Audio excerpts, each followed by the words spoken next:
everybody. It's great to have you. It's a very important announcement. Very, very amazing, I think, for D.C., but even for the country, because it's, to me, a very big deal. I'd like to thank NFL Commissioner Roger Goodell, Washington Commanders owner Josh Harris, and Washington, D.C. Mayor Muriel Bowser, Secretary Scott Turner, Secretary Doug Burgum, and I see Howard Lutnick is here too, Commerce, and some others that if I could see past the press, I'd name you, but I can't. I'm pleased to reveal that the 2027 NFL Draft, that's a big thing, will be held right here in our nation's capital, Washington, D.C., on the National Mall, and you get a little glimpse of it.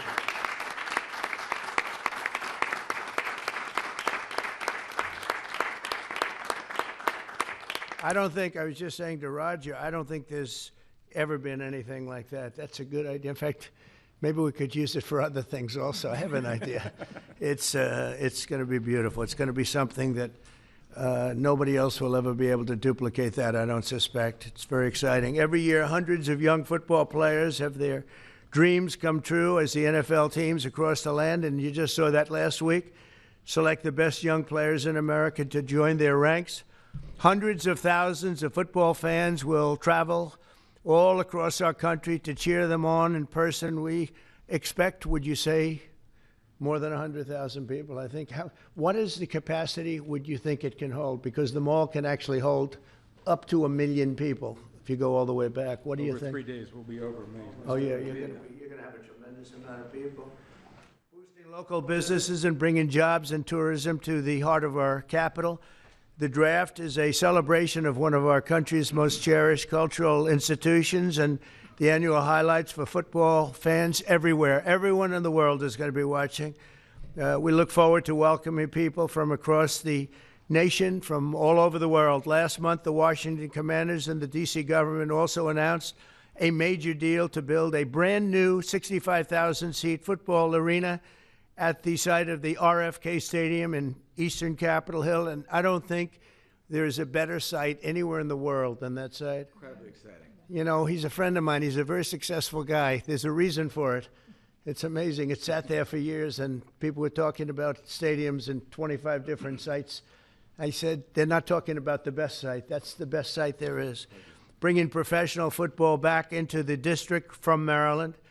And not only are these announcements great for the NFL, but they also advance the mission of making Washington, D.C. safe and clean and beautiful. And we're working very closely with the mayor, as you know, and we've made a lot of improvements in the last few months, and it's getting to look really strong. Crime is way down, and there's a good relationship we have going with Muriel. So I want to thank you very much. And would you like to say a few words? Thank you, Mr. President. The mayor, please. Thank you. Thank you. Well, I'm sorry. Well, greetings. I'm Muriel Bowser. I'm the mayor of the best city in the world and also the sports capital.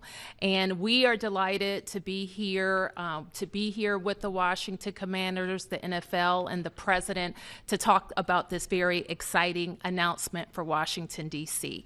We believe in investing in sports because they have helped us transform neighborhoods, and the NFL bringing this event to the nation's capital will help us fill hotel rooms, our restaurants, and Americans from all 50 states will come to their nation's capital and enjoy our beautiful city and museum. So we're just delighted to be here, and we want to thank everybody for all the hard work to get here. Thanks, Mayor. Thank you.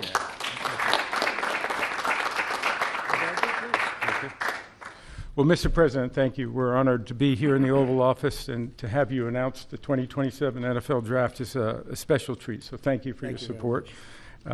Also, thank you for your support in the Commanders' new stadium.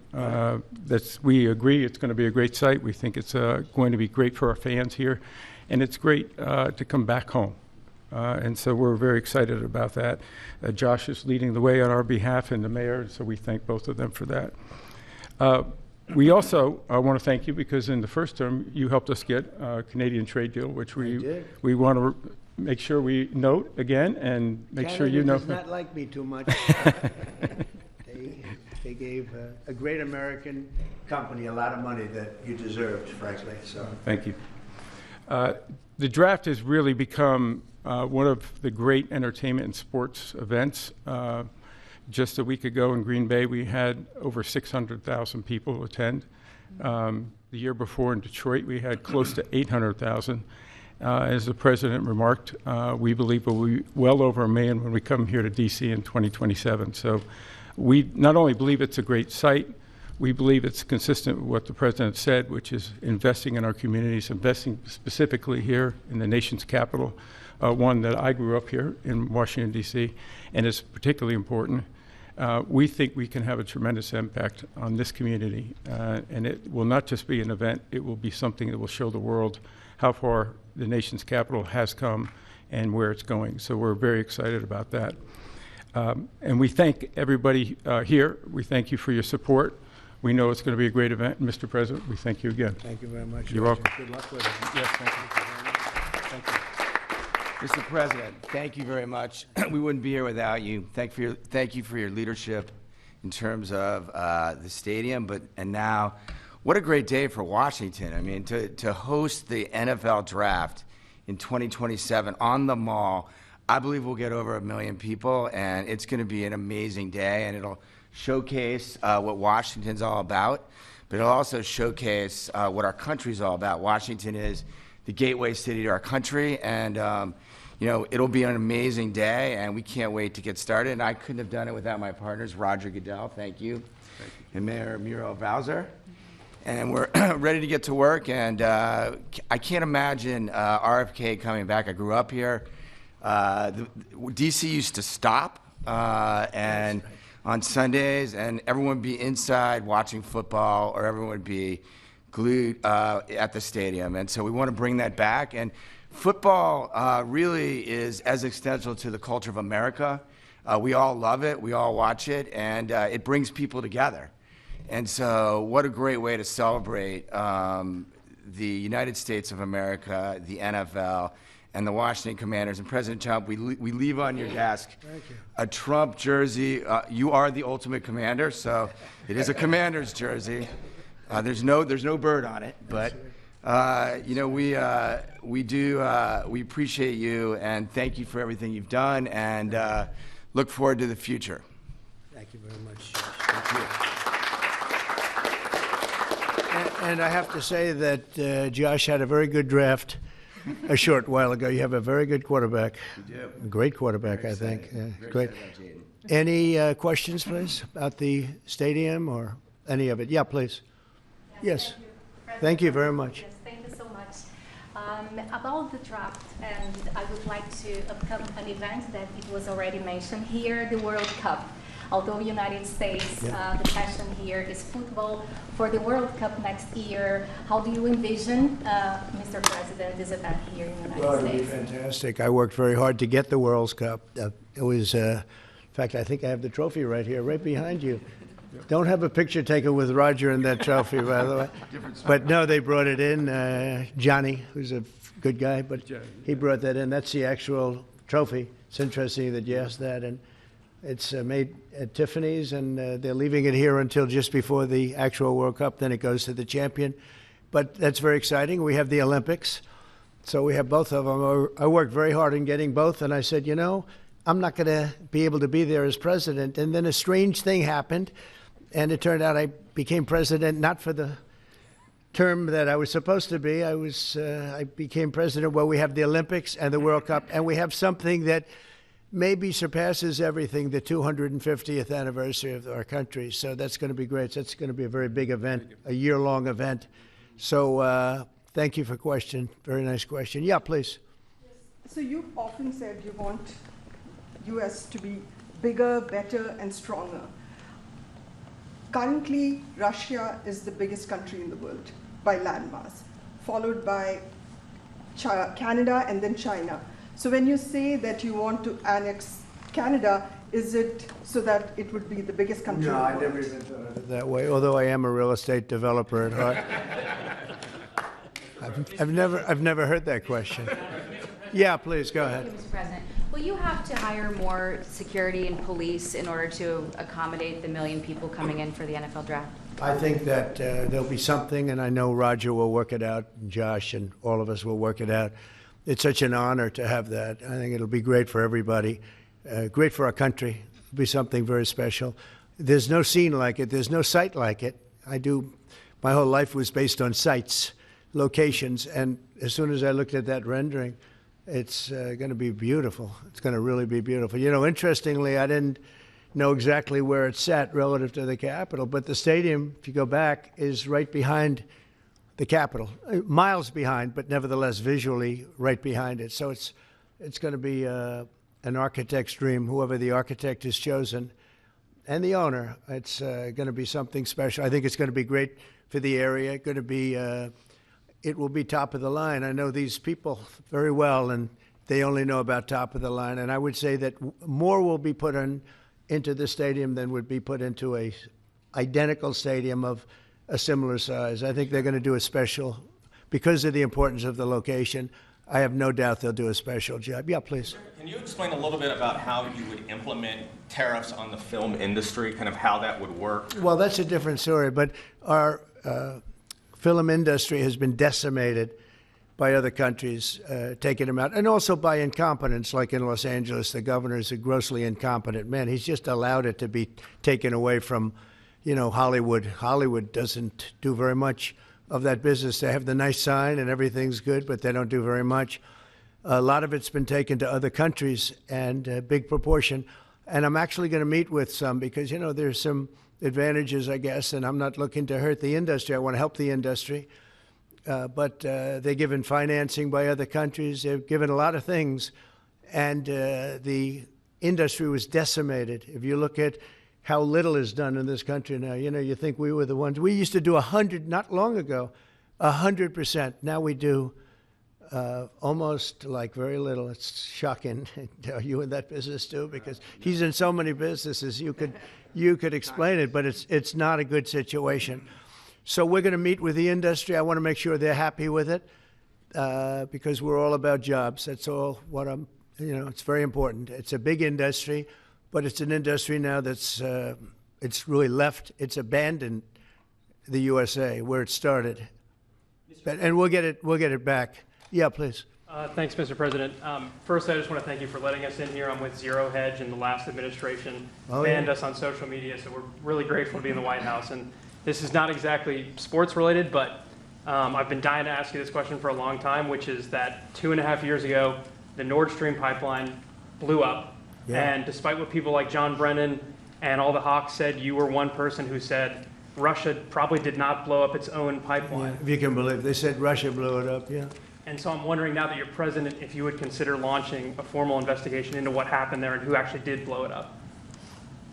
Well, probably if I asked certain people, I'd be able to tell you without having to waste a lot of money on an investigation. But I think a lot of people know who blew it up. But I was the one that blew it up originally because I wouldn't let it be built. And then when Biden got in, he allowed it to be built. And it's very interesting. But I think Russia, with the price of oil right now, oil's gone down. I think we're in a good position to settle. They want to settle. Ukraine wants to settle.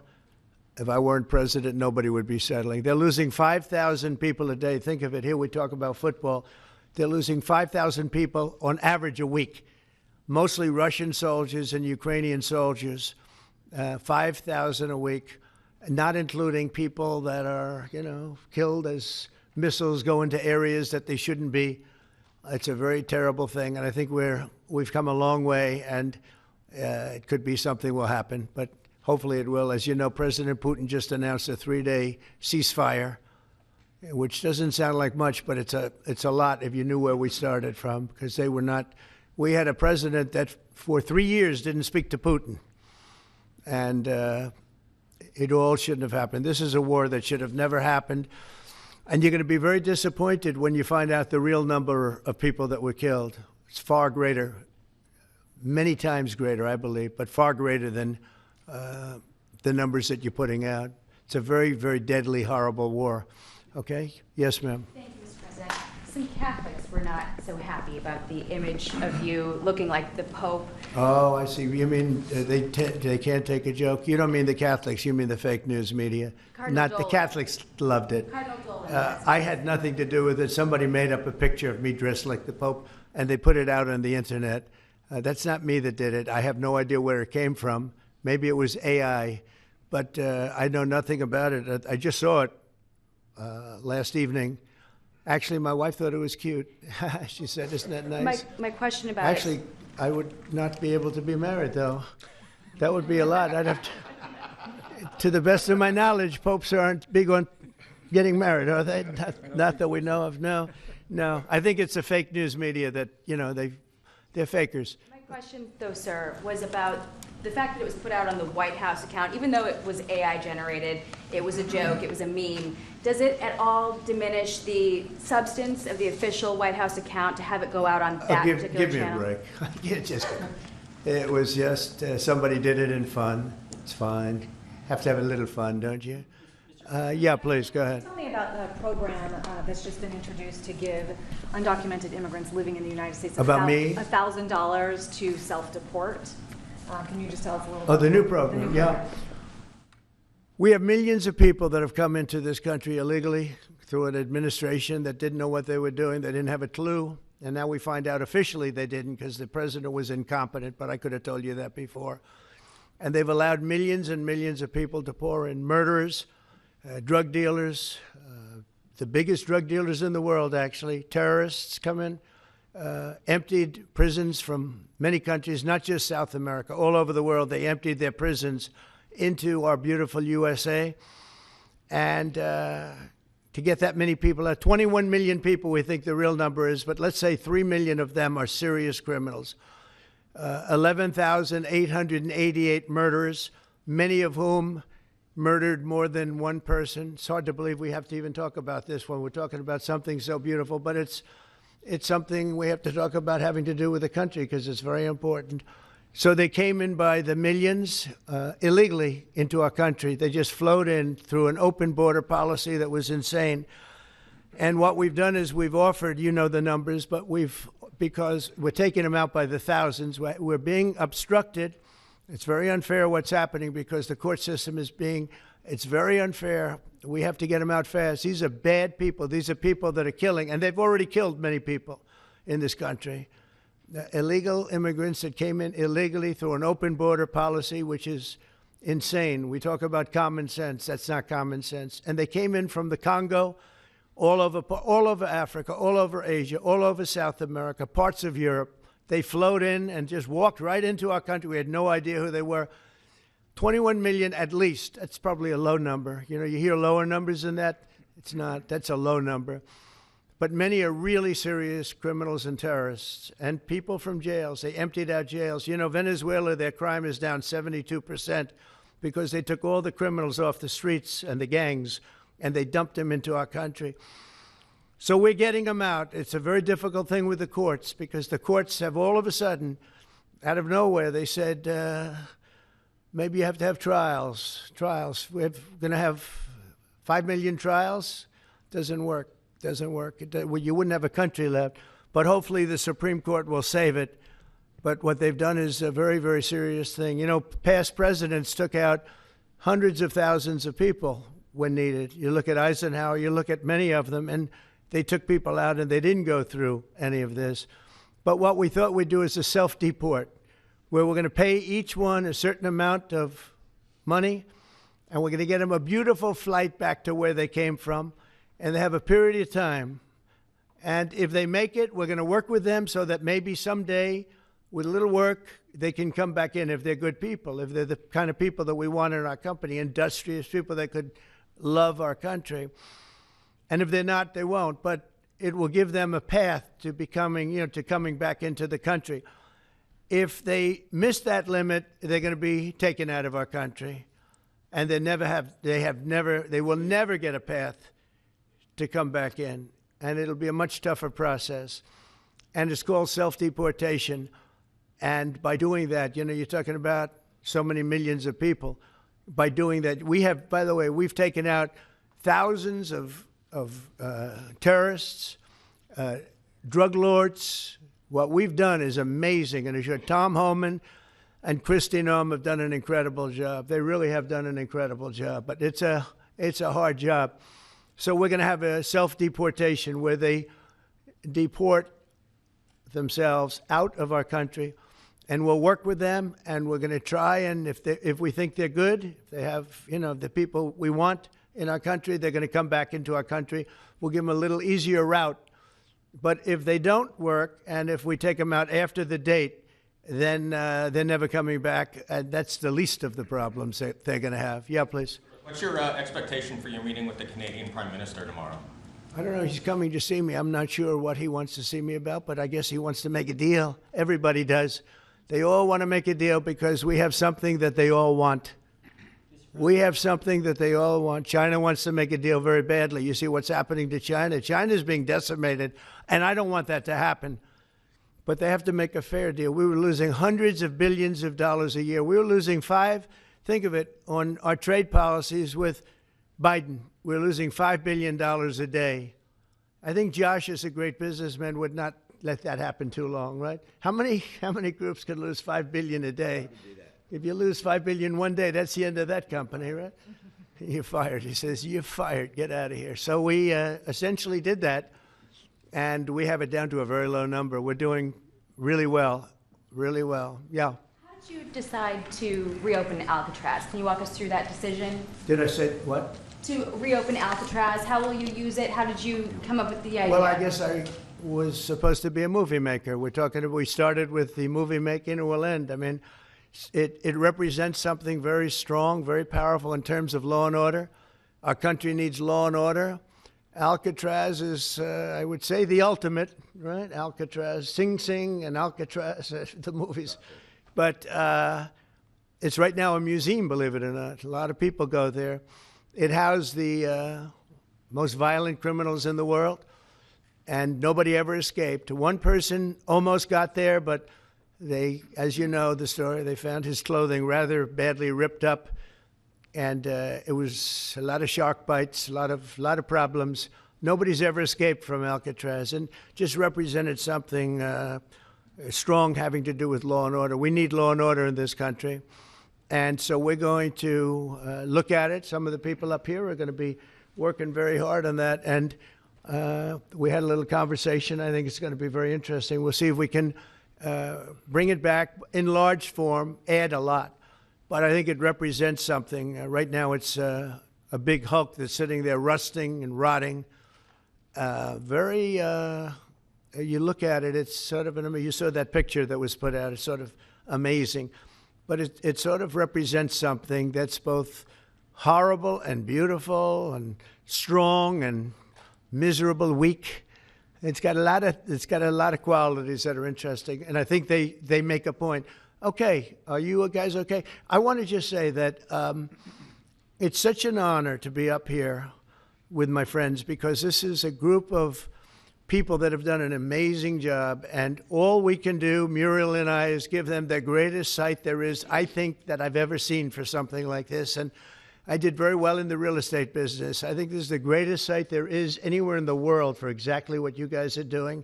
And we'll work with you. We've got a lot of work to do to get it going, but we'll work with you, and we'll try and make the dream come true. And I want to thank you all very much for being here. Thank you. Thank you very much.